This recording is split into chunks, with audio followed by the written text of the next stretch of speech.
Alright, in this video I want to show you how to take care of that spinning disk problem. It's related to Finder in this application, and when that happens I can't go to force quit. This is usually not accessible.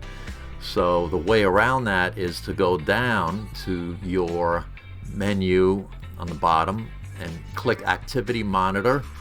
If you don't see it down there, you can go to Launchpad and find it floating around here. Right there it is. Or look in the other file, or you can go to Spotlight Search here and find it.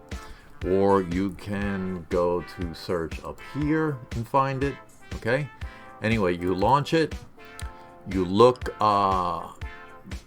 you can make sure it's in the Memory tab. It usually opens up in that page up here. Look for Finder, which is right here. Double click it, go down here and click Quit, and this is important right here. Click Force Quit, not Quit, Force Quit, and that will restart the application, probably take care of the spinning disk problem. Don't know what causes it, so hopefully this will help your situation, and if it does, appreciate it if you click a like and a subscribe. Thanks for watching.